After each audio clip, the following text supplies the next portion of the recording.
Hello guys, you're welcome once again to my page or to my channel.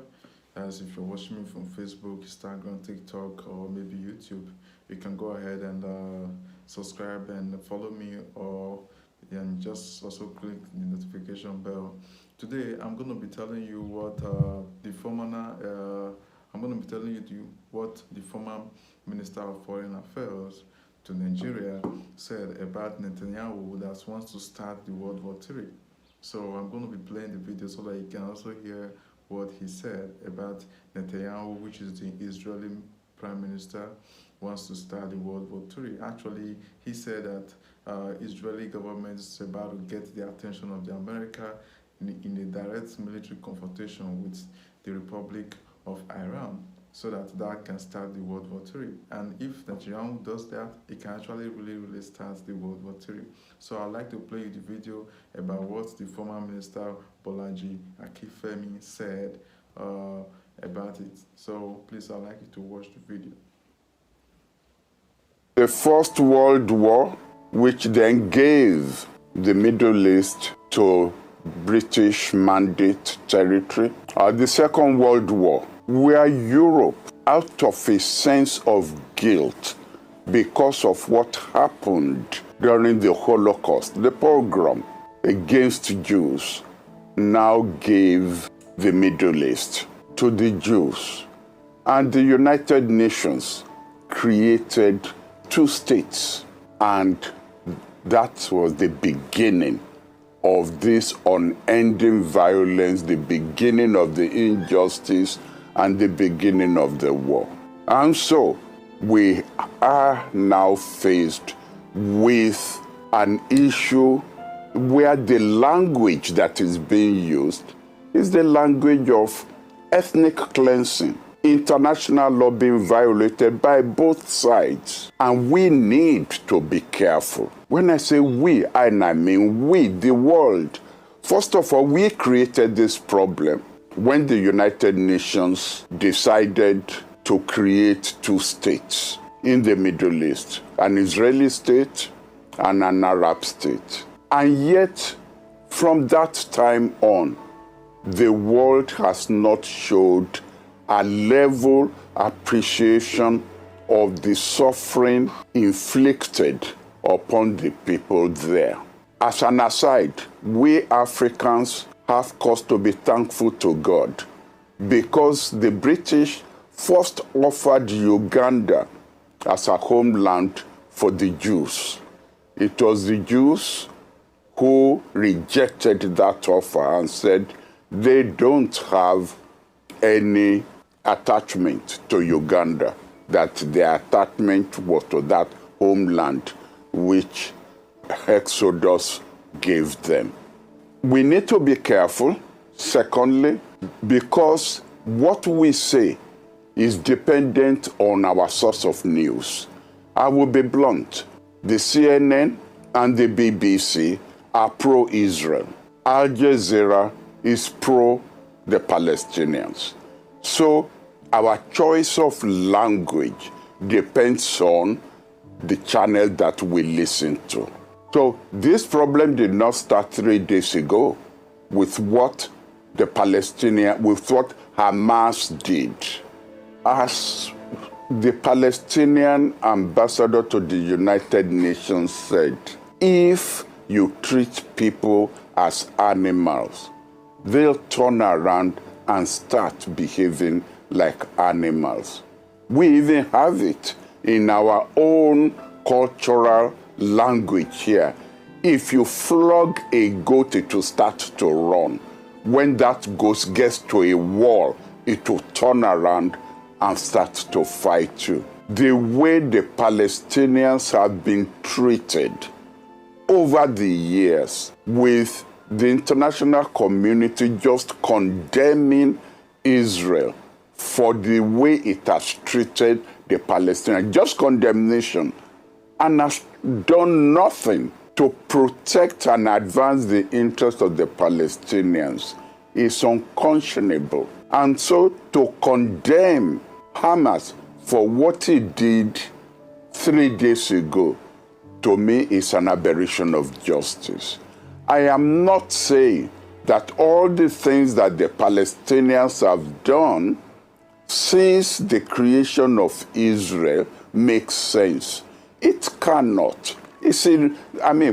When you are based in an irrational situation, some of your own reactions and some of your own actions will have to be rational.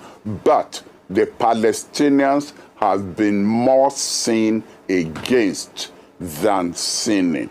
What we are hearing now from the Israeli Prime Minister is that he's going to wipe Hamas off the face of the earth in Gaza. If you do that, some of the people who are fighting on the side of Hamas were not even born when the Oslo Agreement was signed. So if you wipe out this generation of the Palestinians in Gaza, another generation, unless you are going to wipe out all Palestinians from the face of the earth, and you can't do that. Nobody has the capability to do that. You will simply be creating a new generation of embittered people who will continue to fight in order to get their justice. So the United Nations that created Israel has to now take responsibility for giving a way forward program. And what will be the way forward? Number one, we have to go back to the Oslo Accord. The two-state solution is still the best solution. Israel cannot continue to implement a plan that says it is the homeland for all Jews all over the world. And so the settlers continue to come in and take over Palestinian land, and they are protected by the Israeli government and by the Israeli army. The UN has to put a stop to this. The Palestinians must restate their acceptance of the state of Israel. Yasser Arafat, whom I met several times, did this at the United Nations. Let the present leadership of the Palestinians restate their acceptance of the state of Israel as a homeland for the Jews. And the Israelis must remove the settlers from Palestinian land so we could have a state of the Palestinians. The government in Israel that they are supporting is the most atrocious government that Israel has had. Basically, I am pro-Israeli because what happened to them during the Second World War, we are all going to face Judgment Day. But it's not the Palestinians, it's not the Arabs who inflicted that Holocaust upon the Israelis. It is the Europeans. And the Europeans who could have saved Jewish lives by allowing them, taking them in as refugees, did not do so. And so out of a sense of guilt, they've always bent over backwards, and they are still doing so in the support of Israel. And let me say one thing. Netanyahu is trying to actually start a third world war by pushing America into a confrontation with Iran on this war. If he could only succeed, and that is his plan, to get America and Iran into a direct military confrontation, then God help all of us.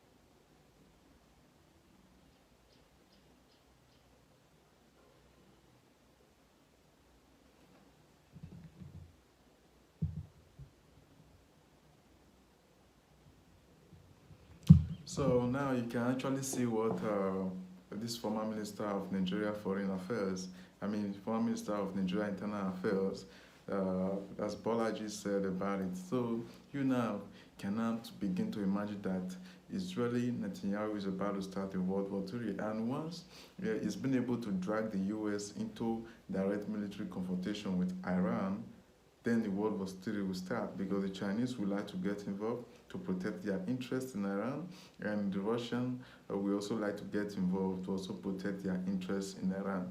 So I really like you to drop your comment below and tell me what is your take about this topic, and also tell me what is your take about this matter. So I'd like you to follow me on Facebook at Robotugiagbe.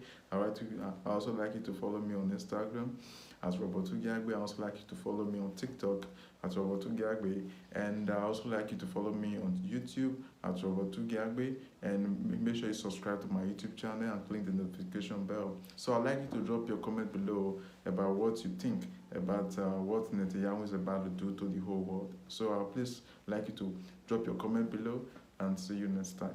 Please like, follow, and subscribe. Thank you very much.